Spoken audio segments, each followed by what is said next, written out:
gås et 4-2 nederlag til AS Aarhus i det her dramatiske topopgør.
Han kan jo skære videre til næste, det er selvfølgelig det.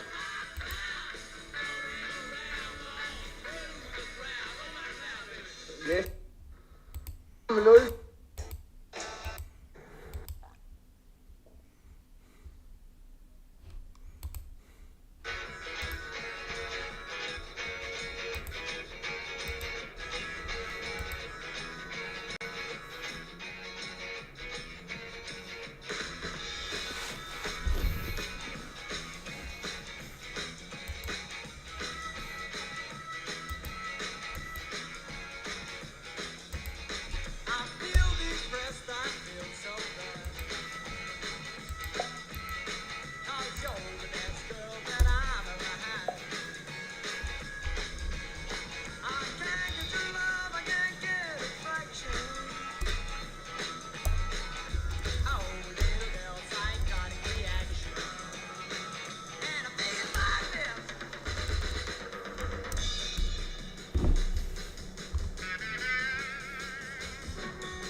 I hvad? Jeg har rekord i 6 timer, næsten 7. Jamen i hvad? I hvad, Arman? Men velkommen til.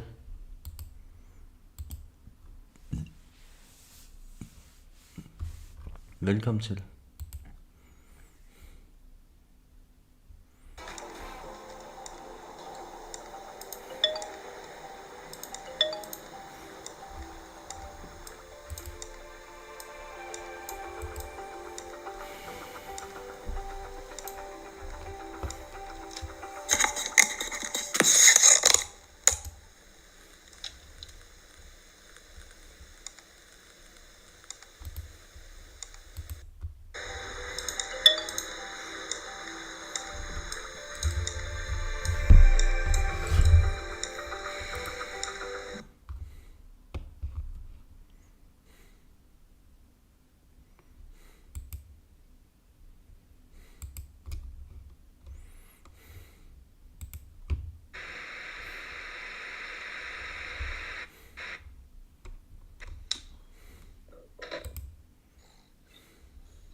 Hvis du super til kanalen, så kan du redde Søndergaard fra at blive kvalt i sin mad. Skynd dig!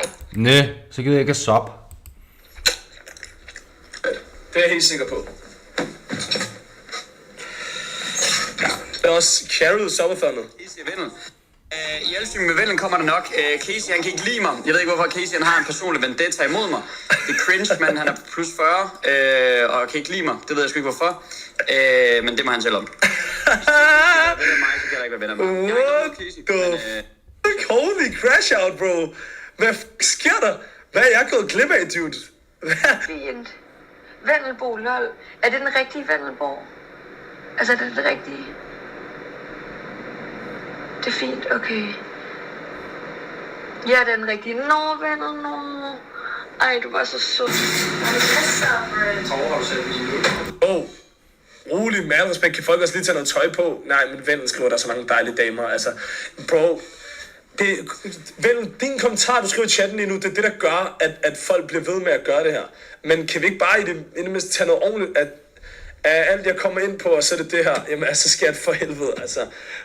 Jamen bro, whatever, altså det er, altså jeg er ude, altså jeg er ude, mand. 60 ud af 50 millioner.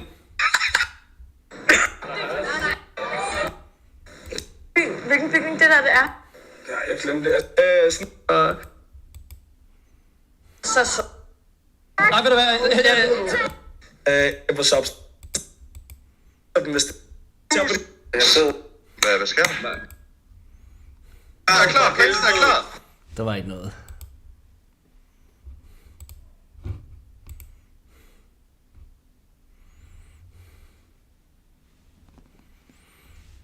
Okay, fair nok.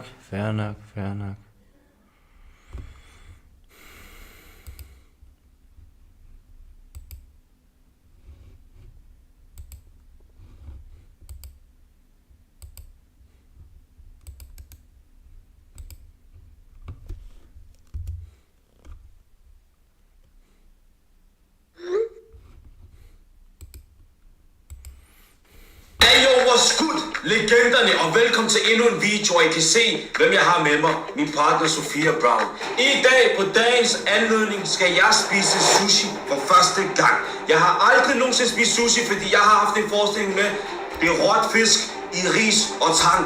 Why would you eat that? Men det har du sikkert spist, og forklar mig, hvad kan jeg forvente på? Hvis jeg skal være helt ærlig, da jeg var barn, så kunne jeg ikke lide sushi. Vi fik altid sushi nytårsaften, og så fik jeg sådan boller i kaj eller noget. Og så lige pludselig, så fordi jeg elskede laks, så begyndte jeg at spise sushi med laks.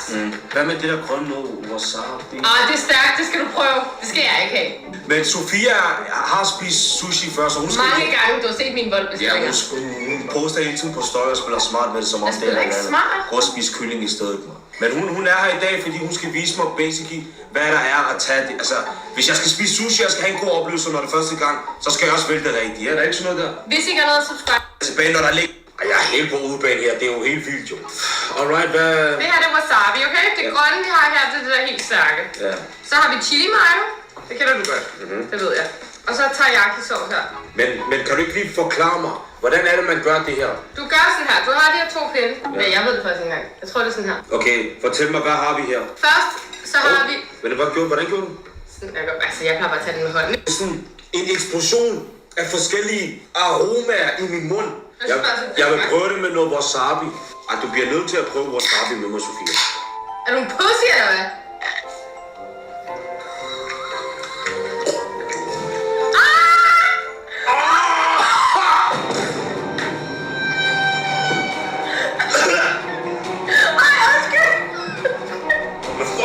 Det var forretten. Kan du ikke forklare mig det her? Nu har vi, fanden hedder, de her nigiri, dem her. Nigiri, og der er nigiri med tun og nigiri med laks. Okay, hvad er der i de her nigirier her? Det er faktisk bare ris og laks. Ris og laks. Okay, nigiri. Den er nigiri. Men hvad skal jeg bruge? Skal jeg bruge? Oh my god, man, jeg tabte den, bro. Sushi. Hvad kalder du den? Det smager godt. Det smager godt? Nunaki i min bar, men det smager til, bro. Okay, du spiser bare hele den nunaki. Indtil videre, der er min oplevelse ikke særlig god. Jeg har altid hørt over, du går glip af noget, når du spiser sushi, din og der. Du kan glemme noget, hvis du ikke kan lide det. Det er synd, hvis du ikke kan lide det. Mia.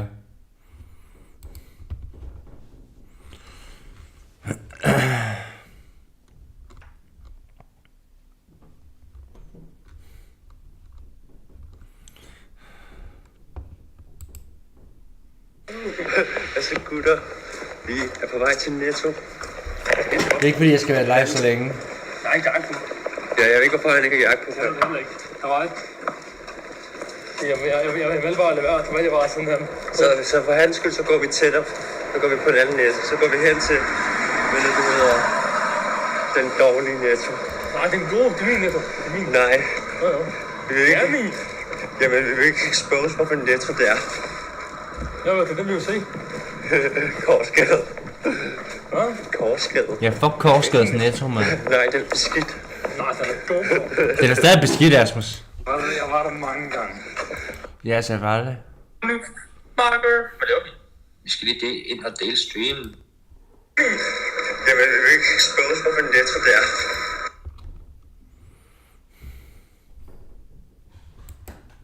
Jeg vil lige komme med 10 grunde til, at det er vanvittigt ligegyldigt, hvad andre tænker om dig. Og at dine angste tanker lyver over for dig. Nummer 1, så optager den her video i offentligheden. Og for at være ærlig, så er der ingen omkring mig, der giver en fuck. Folk kigger måske et øjeblik, men i virkeligheden har de alt for travlt med deres egen ting til at gå op i, hvad jeg render og laver. Nummer 2, så har folk så mange problemer i deres liv selv. De går ikke og tænker over, hvad du har gjort. Selv hvis nogen kigger på mig lige nu og synes, jeg er mærkelig, så om 5 minutter har de glemt det, fordi de tænker over, hvad de skal have til aftensmad. Nummer 3, hvis du gerne vil være exceptionel, rent faktisk opnå noget her i livet, så bliver du nødt til at skille ud fra flokken. Her er definition. Nummer 4, alt det du nogensinde har gjort, som du er stolt af, det har været svært og grænseoverskridende. Har du nogensinde fortrudt, at du er gået op til en og været social? Nummer 5, den her følelse af angst og overtænkning vil altså kun vare et øjeblik, mens fortrydelsen kan vare en livstid. Nummer 6, så kommer du til at dø på et eller andet tidspunkt. Så hvordan vil du gerne kigge tilbage på dit liv? Vil du gerne kigge tilbage og vide, at du har taget chancerne, gjort det grænseoverskridende, udfordret dig selv? Eller at du bare har undgået alle svære situationer og aldrig nogensinde levet op til dit potentiale? Nummer 6, så husk tilbage på nogle af de venner, du har fra folkeskolen eller andre steder. Kan du huske deres pinligste øjeblik? Kan du huske, hvordan de har gjort sig selv til grin? Nej, det kan folk heller ikke.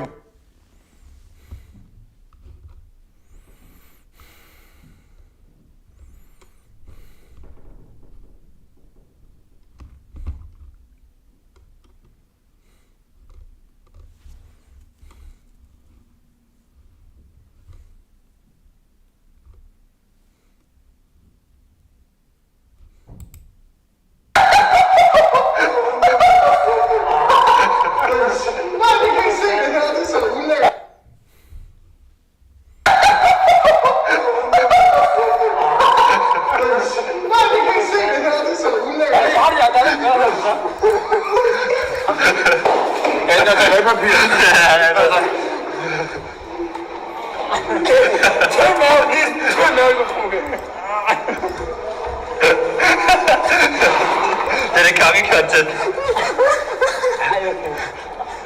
Det er noget, mand! Bogstavsand! Det er konge. Kommer ikke noget ud af. Det er eneste, man skider mig at give. Ja, så må du drikke, så er det det. Du har stadig 6 liv. Hvis du mislykkes, så har du 6 liv. Jeg pisser de hvem selv, de selv før. Simon kan det ikke, Simon kan det ikke. Han kan ikke skide. Simon så? Han kan ikke skide. Han kan ikke skide. Hvad siger du så til at tage et bad med tøj på? Nej, Sul. Sul. Nej, det er ommer. Det bliver spillet ud, det der. Det er en ommer. Okay. Det skal synges.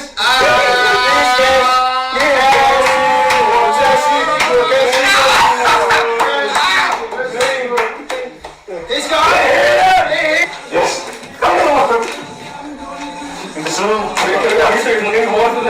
Okay, kom nu.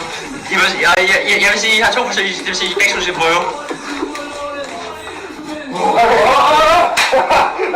Jeg åbent i det Hans D. Grove.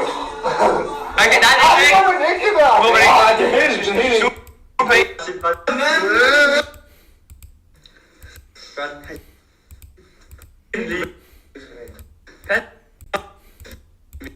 nogensinde givet en.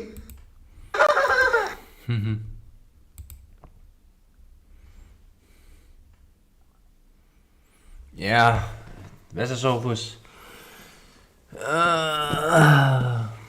Håber alt er vel. Det er ikke så godt med angstefald. Undskyld, hvis jeg virker lidt off. Men ja, min far er gået bort her i fredag, så hvad kan jeg gøre?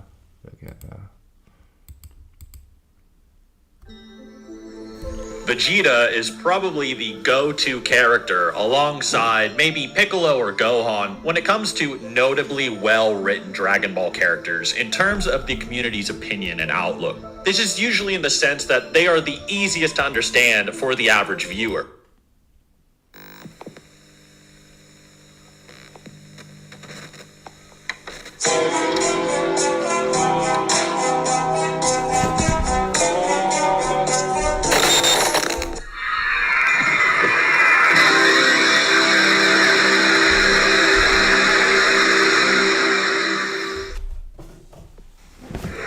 been almost 4 years since you recorded or come out with a new album. How do you feel now that the album is out? I feel rejuvenated, kind of, because after working on it so long, it's so much work. A lot of people, they're used to just seeing the outcome of work. They never see the side of the work you go through to produce the outcome. And I feel, rest in peace. Jeg kondolerer også rejuvenated and happy. It's a jubilation, really, is what it is. It's like a celebration. It's like, we're done. Michael Jackson is indeed an international favorite for all ages, an incredible force of incredible energy. The art of music, a pace setter for quality of production, a vanguard for high standards of entertainment. What is a genius? What is a living legend? What is a megastar? Michael Jackson, that's all. And just when you think you know him, he gives you more. The genesis of Michael Jackson's Thriller started with the declaration, "I want to be the biggest and wealthiest star in show business." Michael wasn't going to let anyone or anything keep him for what he perceived to be his destiny, and he kept his word. He'd done what he set out to do, perhaps even more than he'd expected. Thriller was Michael Jackson's first album to top the US Billboard Top LPs and Tapes chart, where it spent a record 37 non-consecutive weeks at number 1 from February 1983 to April 1984. The album produced 7 top 10 singles on the Billboard Hot 100, including Billie Jean and Beat It, both of which hit number 1. After his legendary moonwalk during his Motown 25 performance, the album started selling 1 million copies per week, with sales further increasing after the release of the Thriller music video in December 1983. By the end of 1983, Thriller had sold 32 million copies worldwide, making it the best-selling album of all time. It was the top-selling album of both 1983 and 1984 in the United States, setting new industry standards with its groundbreaking music videos and promotional strategies. The album's success broke racial barriers in music, earning Michael regular airplay on MTV, opening the door for more black artists to be seen on the platform. To this very day, Thriller remains the best-selling album of all time, with an estimated 70 million copies sold worldwide. It has been certified 34 times platinum and won a record 8 Grammy Awards in 1984, including Album of the Year. The album is consistently ranked among the greatest of all time. Michael Jackson was an unapologetic perfectionist, someone who only wanted to climb upwards, never descending and never hitting a plateau. But how do you top the biggest selling album of all time? That would prove to be a question that would frame the rest of his career.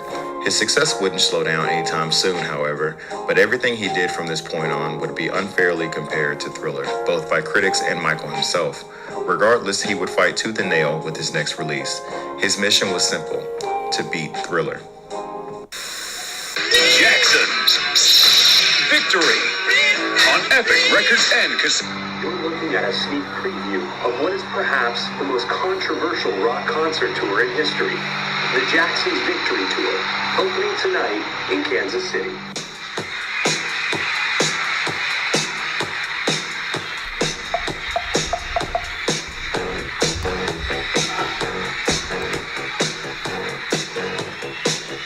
During a simulated concert, the pyrotechnics malfunctioned, setting Michael's hair on fire. Despite quick extinguishing of the fire, Michael suffered 2nd and 3rd degree burns, exposing part of his skull. The incident left him with emotional trauma, nightmares, and a fear of fire and pyrotechnics. He had to undergo multiple surgeries for repair, and for the rest of his life, he had to use makeup, wigs, and hats to conceal scars and hair loss. After recovering from the tragic Pepsi incident, Michael and his brothers would reunite for their 15th studio album titled Victory, which was released on July 2nd, 1984. It was the group's first album since Triumph in 1980 and Michael's first new musical release since Thriller just 2 years prior. Victory was the only album to include all 6 Jackson brothers together as a single group and was the final Jackson's album to feature Michael as the frontman of the group.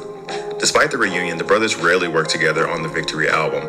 It was mainly composed of solo songs the brothers had each worked on during that time. Each brother had a solo song on the album, making it more like a compilation than a full-fledged collaborative effort. The Victory era saw tensions between the Jacksons reach an all-time high. Minimal promotion was done for the album, as the brothers often refused to be in each other's presence for a multitude of reasons. Their label was forced to commission a painting for the album cover, as the brothers refused to come together for a proper photo shoot. Specifically, the clashing egos of Michael and Jermaine proved to be the biggest issue, as both of them saw success in their solo endeavors, although obviously Michael's was substantially greater. Michael in particular felt the Victory album and era was an obligation more than anything, and found it difficult to work with the group again after having so much creative freedom and success on his own with Off the Wall and Thriller. Despite the friction, Victory was still a decent success, peaking at number 4 on the Billboard 200. The album's most successful single was State of Shock, which featured Michael performing a duet with the frontman of the Rolling Stones, Mick Jagger. The song was originally intended to be a duet between Michael and Queen frontman Freddie Mercury. However, it was unable to be completed, and Mick Jagger ended up taking his place. Michael and Freddie would form a brief friendship in the early 80s, recording at least 2 songs together. However, none of their work was officially released. The Jacksons would ultimately set aside their differences and go on the Victory Tour, which kicked off in Kansas City, Missouri, just 4 days after the album was released. Despite being billed as a Jacksons tour, many regarded it as more or less the Thriller Tour. Although the Thriller era had mostly reached its close, the mania surrounding Michael Jackson was still very much in effect, and he was undoubtedly the main draw of the show. The set list consisted mostly of songs from Off the Wall and Thriller. Not a single song from Victory, the album that the tour was supporting, mind you, was performed. Michael reportedly refused to rehearse or perform any of the songs from Victory, and actually outright refused to go on the tour altogether. It took his mother, Catherine, to persuade him before he finally agreed. According to Marlon, Michael had only reluctantly joined his brothers because they allegedly needed the money, while Michael himself did not. On the tour, tensions between Michael and his brothers increased so much that at the final concert, he announced that it would be the last time that they would perform together, something that none of his brothers were expecting. Michael's impromptu announcement effectively ruined plans for a European and Australian leg of the tour in the spring and summer of 1985. All in all, the animosity between Michael and his brothers had a deep and lasting effect on the Jacksons as a family, with Michael making a deliberate effort to distance himself from his family altogether. The Jacksons made one more album in 1989, but Michael only participated in one song on it, and aside from his 30th anniversary concert in 2001, the Jacksons never toured or performed together again during Michael's lifetime. The Victory album and era essentially served as the final curtain call for one of the greatest bands to ever exist. It was a bittersweet occasion. After the completion of the Victory era, Michael set his sights completely on furthering his own solo career, up with Lionel Richie to write the charity single, We Are the World, which raised money for the poor in the United States and Africa. The song earned 63 million and the increased tabloid take to come up with. The recording process was interrupted several times as he pursued his side projects during this period. Despite these interruptions, he continued writing and recording, amassing 60 songs altogether and recording 30 of them for the album. Michael envisioned his next album as a 3-disc set, but Quincy Jones persuaded him to cut it down to a 10-track album. Michael also adopted an edgier image and sound, departing from his signature groove-based style and falsetto. He wanted a fiercer sound compared to his previous albums, something totally different from what the world would expect from Michael Jackson at the time. Michael's new look could only be described as that of a bad boy rock star. Gone were the sequins and sparkles that defined Off the Wall and Thriller. This new era ushered in belts and buckles and leather from head to toe. One of the main goals of this new era was to show that Michael Jackson was indeed still cool. Of course, no one was questioning the cool factor of Michael Jackson in the mid-1980s, but it's important to remember that Michael Jackson was a very safe and family-friendly kind of artist when compared to his peers, such as Prince and Madonna, and even his own sister at times. He notoriously didn't curse in his music, nor did he talk about sex explicitly. He didn't go out and party. You hardly ever saw him drinking or smoking. And that's not to say he never did any of those things, but Michael Jackson had a very pristine image in the 1980s. In the latter half of the decade, Michael's next album and era would aim to find a marriage between adopting a harder image for Michael while not compromising his overall good guy persona. The title of this next album was concise and conveyed exactly what this era was all about. It was simply titled Bad. Bad is heavier and more aggressive than Thriller, with Michael moving away from the heavy groove sound and high-pitched vocals of his prior records. The remnants of disco that were present on Thriller were replaced with far more in-your-face production, accompanied by Michael, whose vocals have become far more aggressive by this point. If you compare Michael's vocals on Off the Wall to that of Thriller and then Bad, there's a clear transition from a softer, soulful falsetto in his Off the Wall era singing to the gradual addition of weight and aggression on Thriller to a full-out peak at Bad. Just comparing the opening tracks of the three albums, you have Don't Stop Till You Get Enough, which is all falsetto and soul. Wanna Be Starting Something from Thriller has Michael showcasing a level of aggression in his tone that wasn't anywhere present on Off the Wall, especially at the climax of the song. And then we get to the title track of Bad, which from the get-go has Michael singing in a lower, intimidating tone, with him almost yelling on the song's chorus. Bad establishes the new Michael Jackson from the jump. Bad also took Michael deeper into genres previously explored by him, while also pushing him further musically. As a whole, the album feels bolder than Thriller, like a rambunctious younger sibling album. Incorporating pop, rock, hard rock, funk, R&B, dance, and soul, Bad is a far louder and fiercer album than its two predecessors, boasting more robust and distinct production, which is saying a lot considering Thriller was already a very rich-sounding album. A key component of Bad's more distinct sound was the incorporation of the latest musical recording technology of the time, particularly digital synthesizers, which were utilized heavily in the 80s. As with all of Michael's albums, Bad rides the line between diversity of sounds and musical cohesion. There's a variety of different sounds and vibes on this album, ranging from the frantic production of songs like Speed Demon and Smooth Criminal to far more somber and soulful moments shown on I Just Can't Stop Loving You or Liberian Girl. The same formula used to craft Thriller was present for Bad as well, albeit with a more forward-thinking creative mind from Michael. In every aspect, as mentioned before, Michael's main goal with Bad was to surpass Thriller, and its singles run would prove to be vital to the album's success.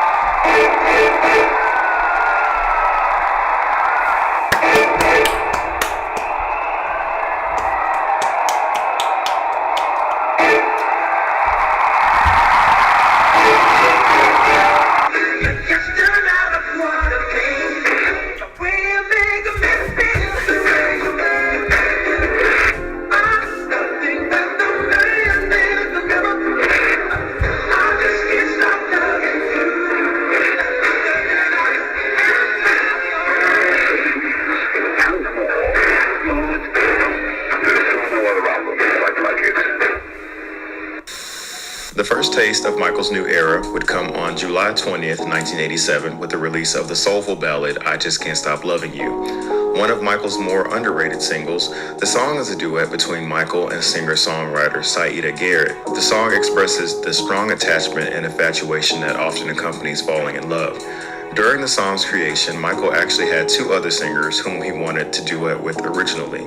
The first was Barbra Streisand, however, she declined the offer because she had concerns about their 16-year age difference and thought the song's lyrics would be unbelievable for her and Michael to sing together. Michael's next choice for the song was a then relatively new Whitney Houston. At the time, Whitney was in the midst of pushing her sophomore album, simply titled Whitney. Her label, Arista Records, ultimately prevented the duet from happening due to the fear that it would overshadow Whitney's new album at the time. After two of his offers fell through, Michael was eventually introduced to Saida Garrett through Quincy Jones, who suggested her to do the duet. Saida also notably co-wrote Man in the Mirror on the Bad album as well. She reportedly wasn't informed she'd be singing the duet until the day of the recording session. I Just Can't Stop Loving You topped the Billboard Hot 100, R&B singles, and adult contemporary charts, becoming the first of 5 consecutive #1 singles from Bad. Despite its success, the song was released without a music video.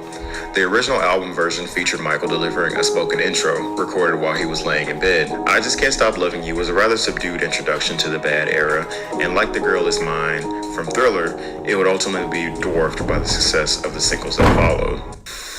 How do you feel about the song Bad? We talked earlier, and I told you that I like the song Bad because it's really all about you. You are the baddest when it comes to the record industry.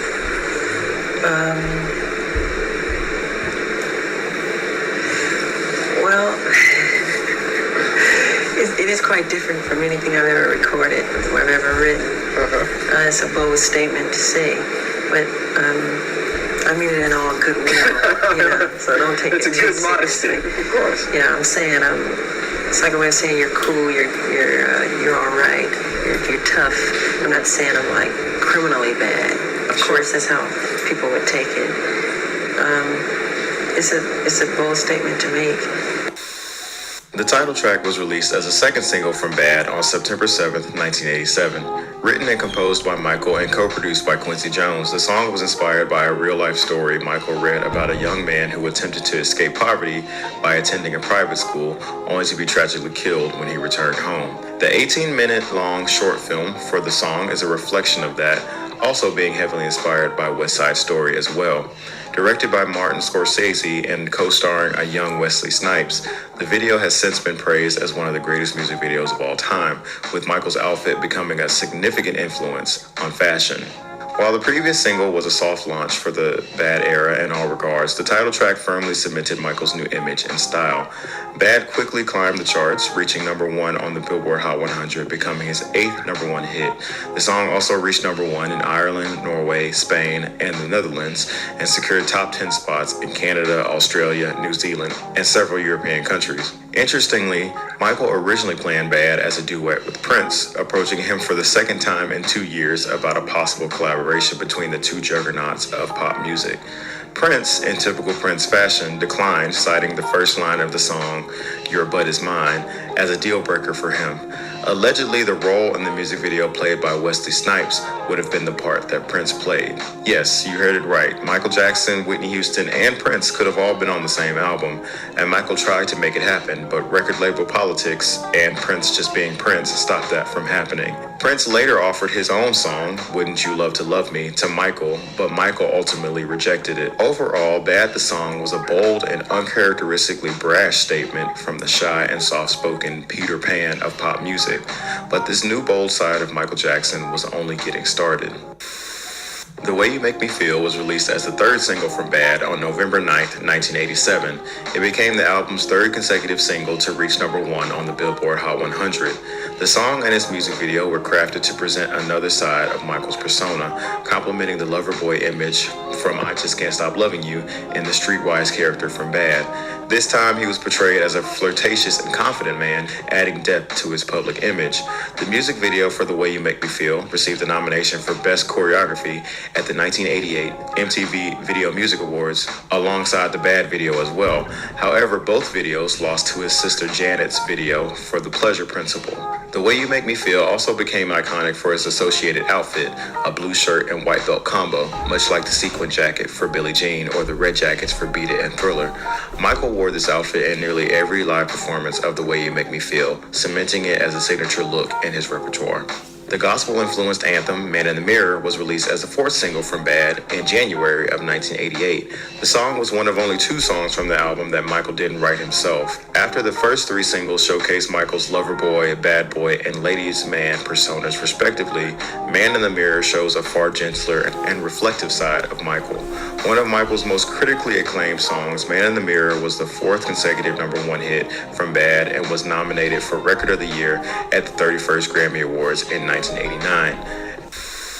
One thing that I find is, like what you said, it took so long to come up with all the different songs on the album, and every song is different.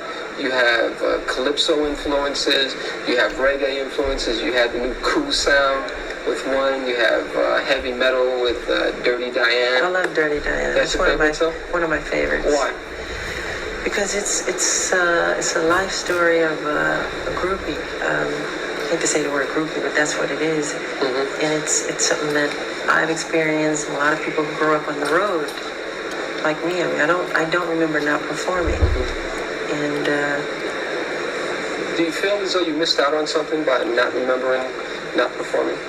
Of course, but I've gained a lot too. Mm-hmm. A lot of people never get out of their hometown and get to see other wonderful places. A lot of kids read about things that I get to see in person all over the world, in different places. So I'm so happy about that. I mean, you never can have everything. The fifth single from Bad was the hard rock-driven Dirty Diana, released on April 18, 1988. Following Beat It from Thriller, Dirty Diana continued the trend of Michael including at least one rock song on all of his albums. Thematically, Dirty Diana is a younger sibling song to Billie Jean, as both songs discuss an obsessive groupie.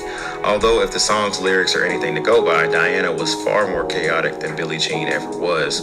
Dirty Diana overall tackles the issue of an obsessed fan in a far more aggressive, palpable way than Billie Jean, fitting the overall edge of the Bad album. Dirty Diana became Michael's fifth consecutive #1 hit, setting a record for the most #1s from one album, something that wouldn't be matched until 2011 with Katy Perry's Teenage Dream. There was heavy speculation about just who Diana really is or who she was based on. At the time of its release, many pointed to Michael's close friend and mentor Diana Ross, while many later on believed it was about Diana, Princess of Wales. Michael denied both of these theories, insisting that like Billie Jean, Dirty Diana is simply an amalgamation of different groupies and obsessed fans. Speaking of Princess Diana, on his visit to Wembley during his Bad World Tour in 1988, Michael took this song out of the set list out of respect for Princess Diana, who was in attendance that night. It was previously thought that the song was not performed, but it was in fact added back into the set list shortly after Michael heard that it was one of her favorite songs. Another Part of Me followed as the sixth single from Bad on July 11, 1988. The song was originally recorded and featured in Captain EO 2 years prior. Michael reworked the song and included it on the final track list for Bad. Michael had actually intended to put the song Streetwalker on the album, but Quincy wanted Another Part of Me. While it was still a success worldwide, Another Part of Me broke Michael's #1 single streak, just barely missing the top 10 and peaking at number 11 on the Billboard Hot 100. And random trivia, Another Part of Me is what Chris Tucker dances to in the opening scene of Rush Hour. It's going more like, it doesn't look much. Like you're feeling something, yeah. It's in this. Tell that. Right now, the NRU is too big. It should be more internal. See, you got more movement. It should be more like something's going on inside you. I mean, that's why when we build it to a mountain and we bring it back down, it's got to have that emotion. That's what they're saying. They said that they're coming from... On this lens, it's like every inch is like a foot, you know? So just take it up and... All right, quiet. Rehearsing. My footsteps broke the silence of the pre-dawn hours as I drifted down Bleecker Street, past shop windows, barred against the perils of the night. Up ahead, a neon sign emerged from the fog. The letters glowed red hot, in that way I knew so well, branding a message into my mind, a single word, hotel.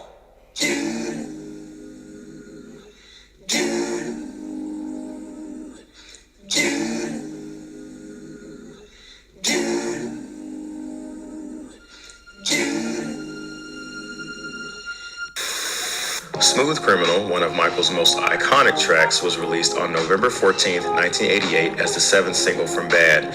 It was also the final single pushed from the album in the United States. The song tells the story of a woman who had been attacked in her apartment by a quote-unquote smooth criminal. The idea for the song dates all the way back to 1984, and it was originally envisioned to be a Western musical, with Michael being a gunslinger. When he became dissatisfied with the original concept, he decided to make it a gangster scene instead. From there, he wrote basic lyrics to go along with the idea he had for the musical hook. An earlier version of what would become Smooth Criminal was Al Capone, a song that was later released on the 25th anniversary reissue of Bad. Smooth Criminal peaked at number 7 on the Billboard Hot 100, making it the 6th top 10 single from Bad. It also topped the charts in several countries, including Belgium, Iceland, the Netherlands, and Spain.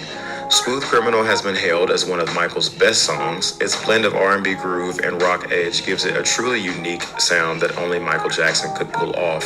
The song served as a key turning point in Michael's shift towards darker, harder-edged material. The music video for Smooth Criminal, which debuted on MTV on October 13, 1988, was also a central piece of Michael's 1988 film, Moonwalker.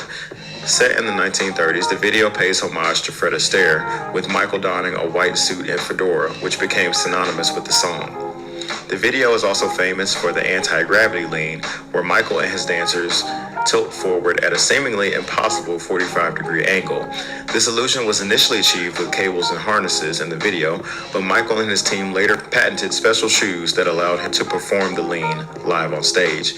Even with the shoes, the lean still requires a good bit of athletic core strength to pull off. Overall, Smooth Criminal is a cornerstone track of the Bad album and remains a standout in Michael's discography and 80s pop music. In retrospect, the song's iconic video and unique sound rival that of other signature songs from Michael, such as Billie Jean and Beat It. And In the dark. And the lyrics go, because people really don't understand me. Yeah, I say a lot of people misunderstand me. That's because they don't know me. I guess that's true. People believe a lot of crazy stories they read. Yeah. Some is true, some is not. And does it hurt when you see those crazy stories? sometimes, but it's part of the work, you know. You ever want to lash out in any type of way and say, hey, that's not true? Yeah, a lot of times. But why bring more attention to a thing? You know? The onset of the Bad era saw a rapid increase in negative rumors about Michael being published in the tabloids. It was only to be expected as his popularity exploded after Thriller, but he became the target of particularly merciless treatment from paparazzi and news outlets. Michael would finally provide a response with the song Leave Me Alone, which was released as the 8th single from Bad outside of North America on February 12, 1989. If the title track didn't have enough edge, then Leave Me Alone packs the punch that was lacking on the song Bad. It's one of the few songs where Michael actively fought back against the media and his detractors, a theme that will become commonplace on his following albums. The song acted as an unofficial bonus track on the Bad album, as it was originally only available on the CD version of the album and not cassette or vinyl. The music video for Leave Me Alone received a Grammy in 1990 for Best Music Video. Michael has never performed the song live. The Gorgeous Liberian Girl completed the singles run of Bad, being released in Europe, Japan, New Zealand, and Australia as the 9th and final single. The song was written as early as 1983 and was among those considered for the Jacksons' Victory album, but it was reworked and rewritten for Bad. Despite the song's relative success, it was yet another song that Michael never performed live. He comes from a place beyond the stars to take them to a world beyond their dreams. From his soul comes the music. From his heart comes the beat. Now, from the imagination of Michael Jackson comes a movie like no other.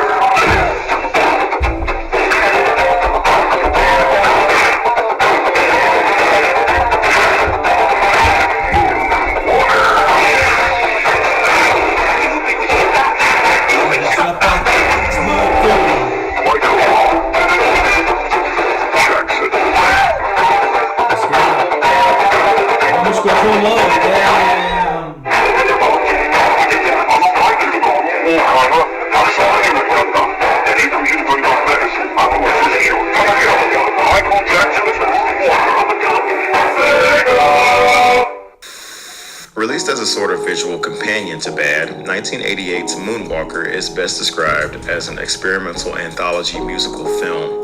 Unlike traditional films with a continuous storyline, Moonwalker is a collection of short films and extended music videos from the Bad album. The film explores themes of fandom and innocence, reflecting Michael's impact on popular culture. The various segments of Moonwalker are loosely connected by an overarching narrative that represents different stages of Michael's career at the time. The film reflects his perception of how his fans idolized him, causing them to ignore the deeper messages in his music. While Moonwalker was released theatrically in Europe and South America, Warner Brothers canceled plans for a U.S. theatrical release in 1988, opting instead for a straight-to-VHS release. The film became a major success in this format, topping Billboard's video chart for 22 weeks and remaining #1 on the top video cassette sales charts for 14 weeks. The Moonwalker film was also adapted into several different video games. Michael was a big fan of current technology, and the video game industry was one that was experiencing a reinvigorated appeal around the late 80s. Michael approached Japanese game developer Sega about creating a video game based on him, and the company agreed. Officially titled Michael Jackson's Moonwalker, one version was released in arcades while the other was released for the Sega Master System and Sega Genesis. Several home computer versions were published as well. Each game used the Smooth Criminal section of Moonwalker as the basis for the plot, while also including scaled-down synthesized versions of Michael's songs.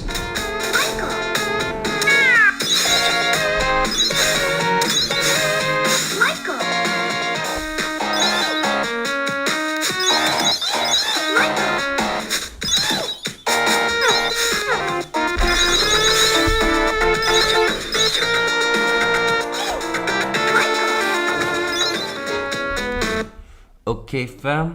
Jeg tror, jeg gerne vil spille det her for jer. Albummet. I får lidt hurtigt release, et unreleased version. Så ja. Og så, hvad det hedder, fra start til slut. Jeg kommer ikke til at blande mig. I kommer bare til at høre det. Og så, ja, så skal I behøver ikke at sige, hvad I synes. I skal bare vide, at det dropper om 2 dage. Så det er goodbye.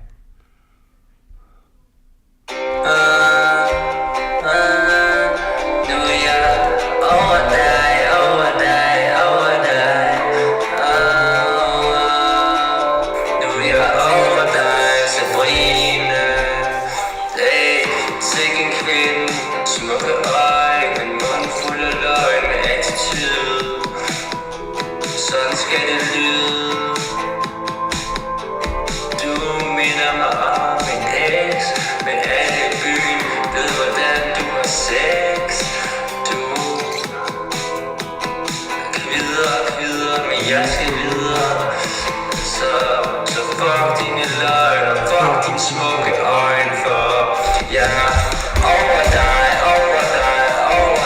Sabrina. Fuck de kvider, jeg skal videre, for nu er jeg over dig, Sabrina.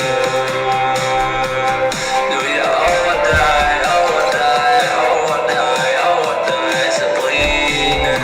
Alle jeg var med ham, du skulle grine. Nu er jeg over dig, Sabrina.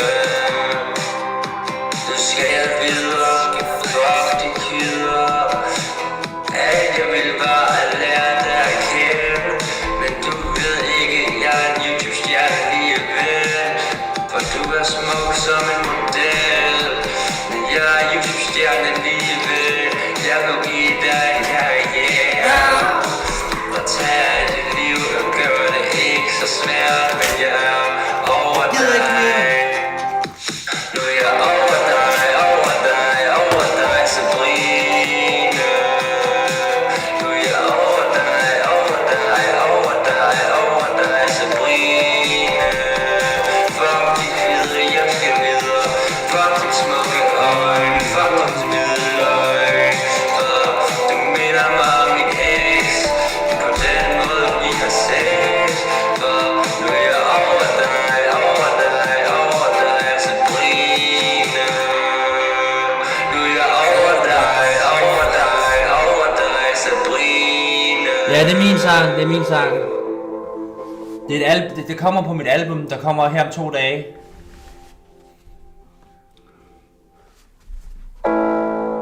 Det er også min. Jeg teaser lige albummet. Lige fra hjertet, til mine brødre, der ikke er med mig mere. Det gør vi ikke flere.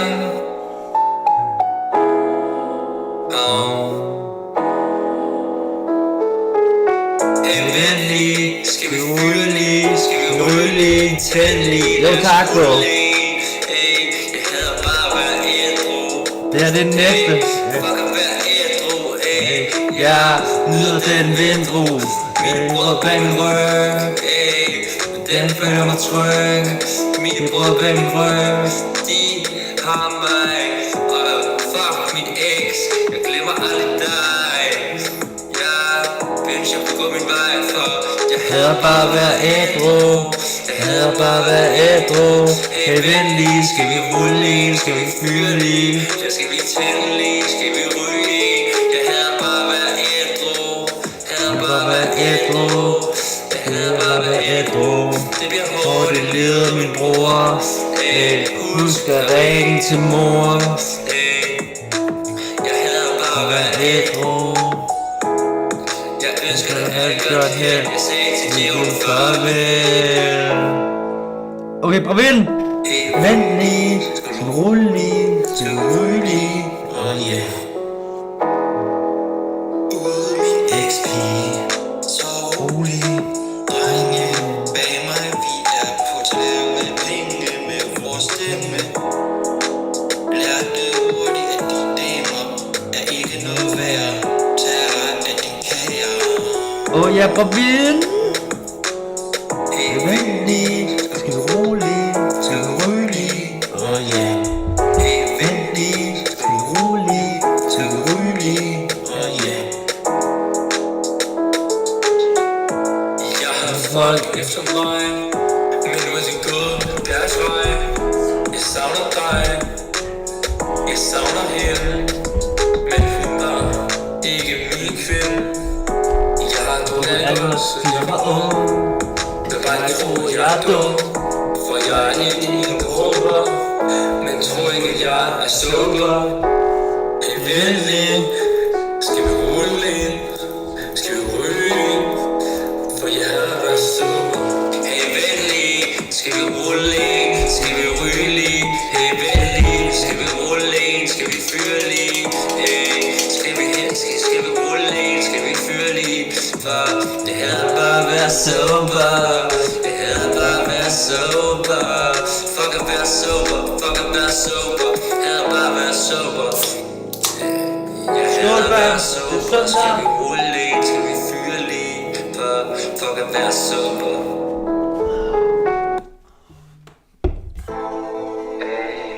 Den er ude, fam. Den er ude overalt. Men den kommer på albumet. Tag mig tilbage til Slagelse. Tag mig tilbage til Slagelse. Den har I hørt, men den har I hørt. Den er tilbage til Slagelse interview. Vi hører den, eller skal vi videre? Nej, vi hører den lige. Tak for det, for noget. Tilbage.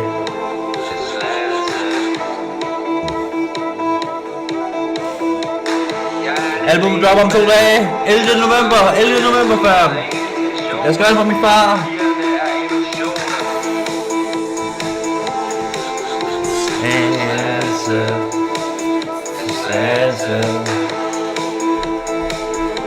Intentioner. Pigerne er illusioner. Mit afterparty. Og giv den gas. Sidder på toppen. Og der røg med ass. Til Slagelse. Tag mig tilbage. Slagelse. Okay, Shinigami svær. Featuring A-Smock. For mig. If this world var mig. Hvad så, Lukas? Med nummer 7. Som det løb. For at smide det, som det varmt. Han er varm. Han er varm. Jeg er pjuske. Jeg er ham.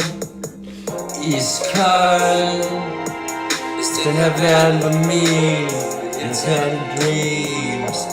Og gør det min. Hvis den her verden var min. Tag dine dreams.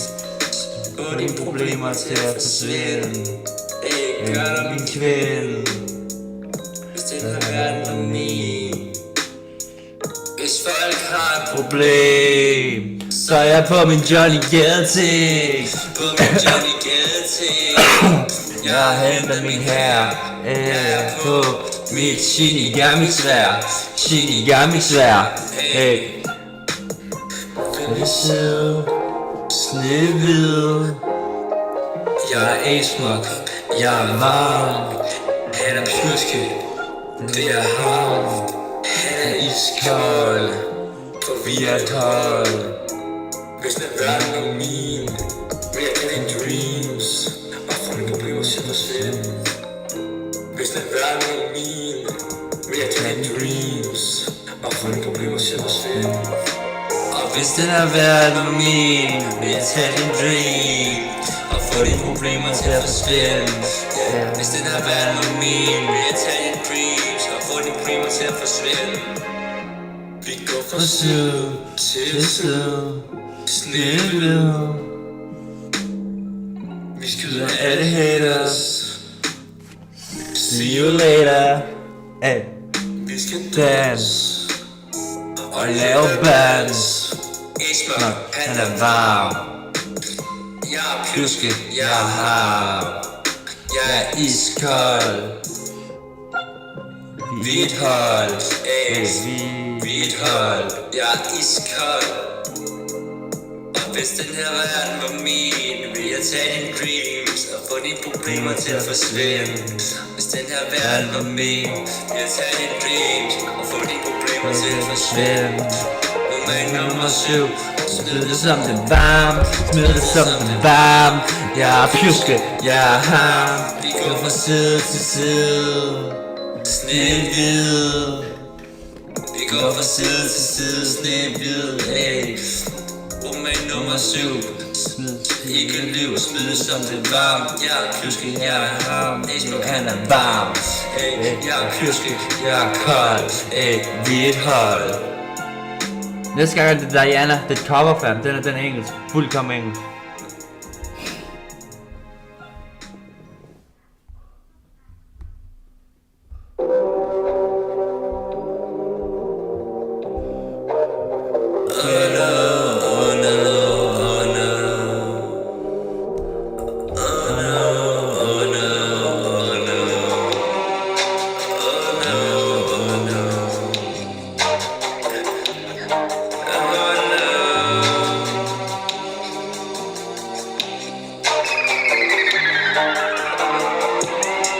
Never make me stay, so take your way off me.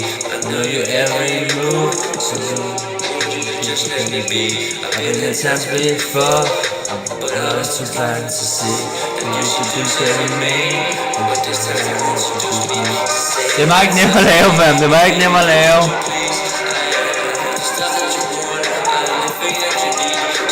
Deep in the eyes, touch me close as the start. Instead there's no turning back. Trap me in your heart,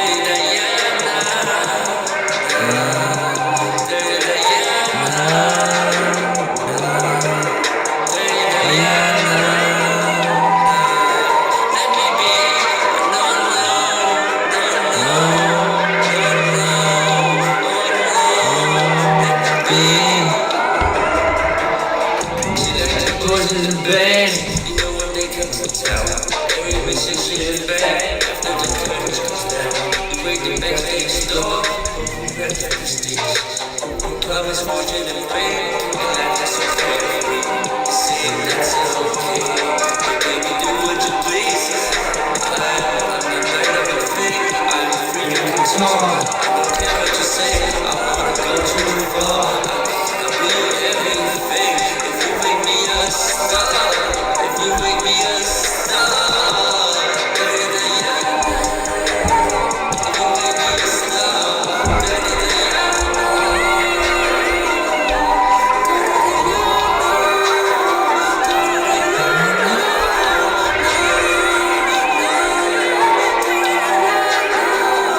Ja, men måske også den længste sang på albumet.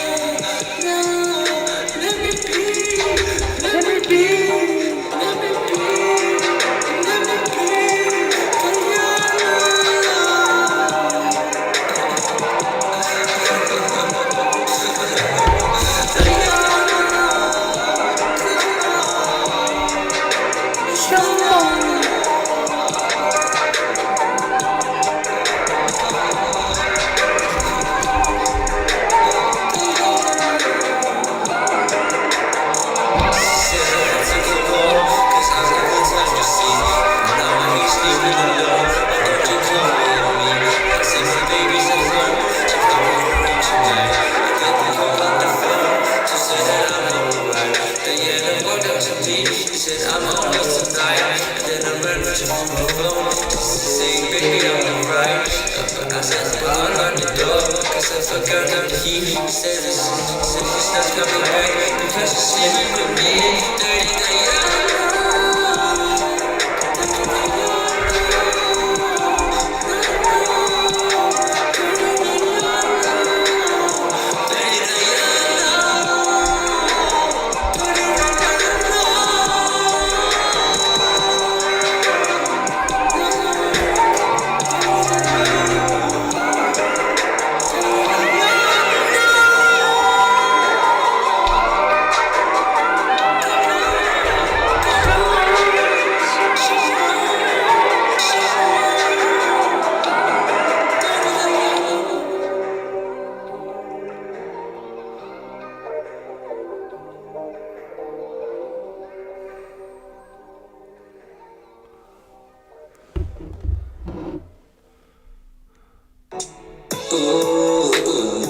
So look at this.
Vi kender mørke tanker, for vi kender mørke tanker, jeg ikke magter. Jeg har mørke tanker, jeg ikke magter.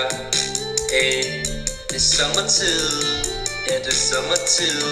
Ja, min pisse er bad, har brugt al min cash på den bil, jeg gerne vil have. Og jeg kan ikke tage tilbage, jeg kan ikke engang bære den af. Hey, ja. Og jeg kan ikke engang tage tilbage, brug al min cash på den bil, du gerne vil have. Hey. Ja, hun er så fræk, hey. Hvad skal jeg like, hey. Hun kan slå mig om sine fingre, hey. Smut mig længere, hey. Hun er dejlig, som Billie Eilish, hey. Hun er muslim, hey. Hun er min pige, hey. Hvad skal jeg sige, hey. Hun er dejlig, som Billie Eilish. Ja, hun er bad, shawty er bad. Ja, min pige er bad. Jeg bruger alt min cash på den bil, jeg gerne vil have. Og jeg kan ikke tage tilbage, jeg kan ikke engang bære den af. Ja, min pige er bad, så hun kan bruge al min cash, hey. Hun ved jeg er high, hey. I'm on the fly, hey. Hun ved jeg altid er fry, hey. Ja, hun ved jeg er high, hey. Altid fry, hey. Hun tænker, hvornår? Hey, sidste år, hey, var jeg nummer 1, hey. Nu er det sket, hey. Nu er den nummer 1, hey. Nu er det sket, hey. Ja, hun er min pige, hvad skal jeg sige? For hun er så bad, hey. Shawty ain't average, hey. Shawty så savage. Shawty så baddie, hey. Shawty ain't average. Shawty så savage, hey. Ja, min pige så bad. Ja, min pige så bad. Jeg bruger al min cash med den pige, jeg gerne vil have. Og jeg kan ikke tage tilbage, jeg kan ikke engang bære den af. Yeah, min piece of bad. Brug alt min cash, brug alt min cash. Yeah, I can feel the heartbeat beat. I can feel the heartbeat beat. I can feel the heartbeat beat. I can feel the heartbeat beat. I can feel the heartbeat beat. I can feel the heartbeat beat. Yeah, min piece of bad. Brug alt min cash, fordi jeg gerne vil have. Jeg kan ikke tage tilbage, jeg kan ikke engang bære af. Jeg er min piece of bad, brug al min cash, og det er lige jeg gerne vil have. Jeg er min piece of bad, brug al min cash, og det er lige jeg gerne vil have. Jeg har mørke tanker, jeg har ikke magter. Jeg har mørke tanker, jeg har ikke magter. Jeg har mørke tanker, jeg er så bad.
Jeg har hørt den her i hørt den på Spotify.